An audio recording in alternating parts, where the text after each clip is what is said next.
Good afternoon, everybody, and thank you for joining us today.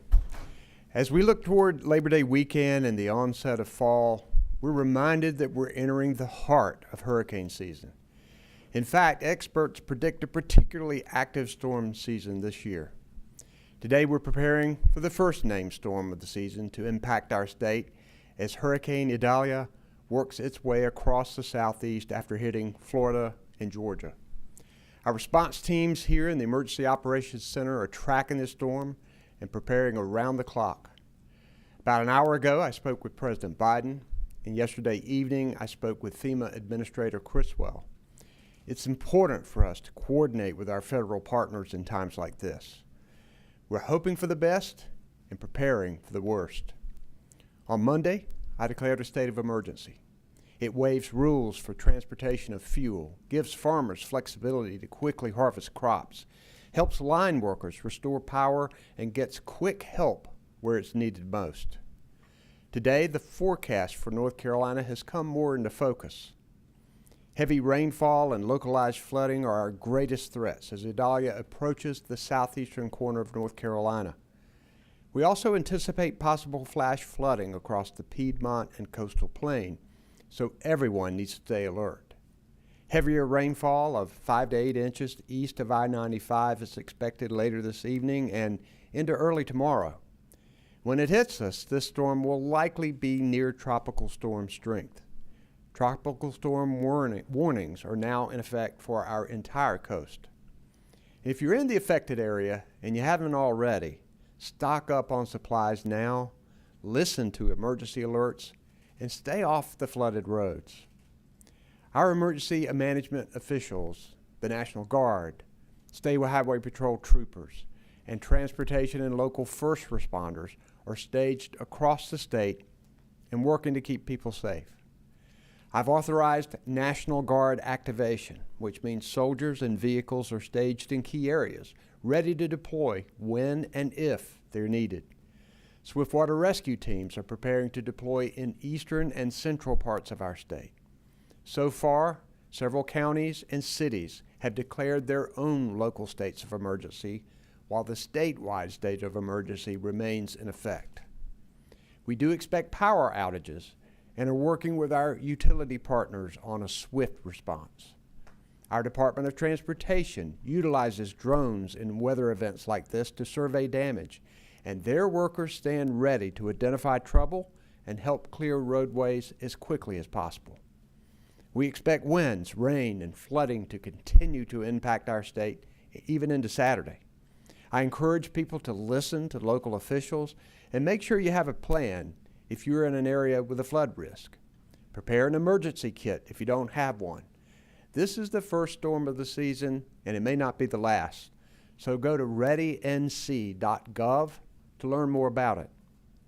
Today I'm joined up here by Emergency Management Director Will Ray, our Public Safety Secretary Eddie Buffalo, our Transportation Secretary Eric Boyette, the Adjutant General of the North Carolina National Guard Todd Hunt, Colonel Freddie Johnson, the Commander of the North Carolina State Highway Patrol, Emergency Management Assistant Director for Planning Katie Webster. Our American Sign Language interpreters are Karen Magoon, Jeff Greer, and Mark Lineberger. And behind the scenes, as always, our Spanish language interpreters, Jackie Mativier and Erica Kugler. At this time, I'll ask Director Ray for his update. Thank you, Governor Cooper, and good afternoon, everyone. On Monday of this week, the State Emergency Response Center moved to an enhanced watch. This morning, we fully activated the State Emergency Response Team here in Raleigh and at our regional coordination centers in Kinston and Burlington. We will remain in 24-hour operations until the threat from Hurricane Idalia has passed. Our concerns for this event are widespread heavy rains with localized flash flooding and moderate riverine and coastal flooding, along with increased tornado and severe weather threat. The emergency operations centers in Duplin, New Hanover, Onslow, and Pender counties have all been activated, and many others are monitoring the storm and impacts in their counties. Columbus County has declared a local state of emergency in addition to a number of other jurisdictions. Staff from North Carolina Emergency Management are working alongside our key government, private sector, and nonprofit and volunteer partners that make up the State Emergency Response Team. We are closely monitoring Idalia's progress and coordinating with our local emergency management partners to make sure counties have the resources they need to respond to the impacts of this storm. In addition to the resources our local jurisdictions are activating to support response operations, we have moved a number of resources into position today to support areas that could be significantly impacted. We have 7 swiftwater rescue teams, which equates to 16 boat crews that are staged in multiple locations across the eastern and central parts of the state and ready to move quickly to areas where they could be needed.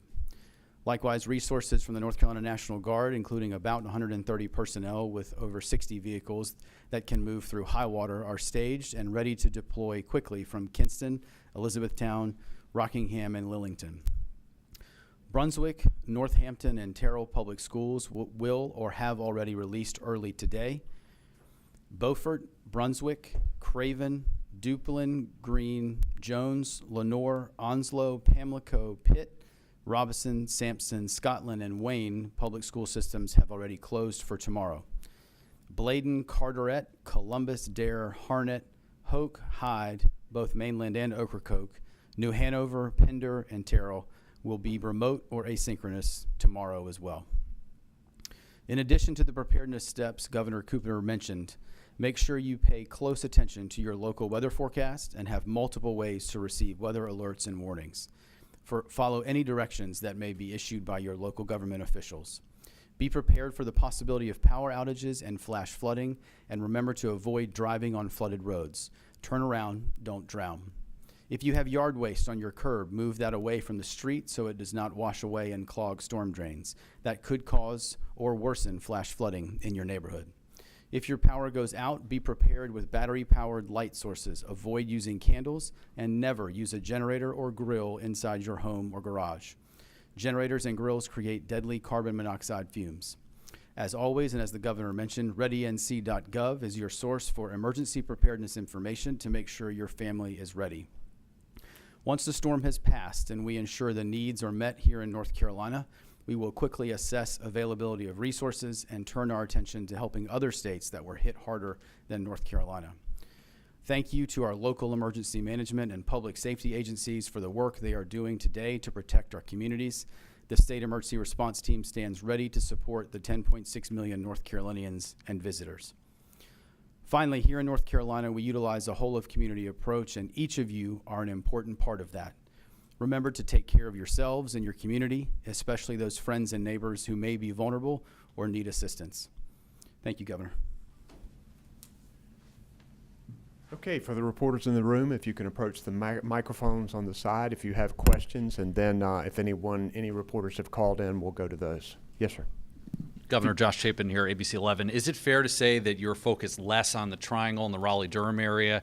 You mentioned east of I-95, so maybe you could be more specific. And we see some of the school closures there, so is it fair to say that it's not Triangle focused? One of the things that people need to remember, you see this cone of influence, so to speak, of the hurricane. You can still feel effects way outside of that zone. So we do expect rain here in the Triangle, but we think most of the storm, most of the heavier rains will be east of I-95 and along our coast. We do have tropical storm warnings all up and down the coast. We're concerned about the potential for storm surge, and always we want to keep an eye out on flash flooding and potentially riverine flooding. We don't know about that yet. This storm is moving faster than people had anticipated. That means we're going to get some stronger winds than we thought we were going to get, but maybe less rain. Yes. Dawn Vaughn with the News and Observer. You mentioned about hoping for the best, preparing for the worst. What of the past hurricane seasons here, the lessons that you've taken as far as being ready for what we know is coming and what could be, days out as far as flooding or anything else? Yeah, I think we've learned something from every storm. And in fact, we learned that we needed more information about our rivers and where they were in potential flooding stage.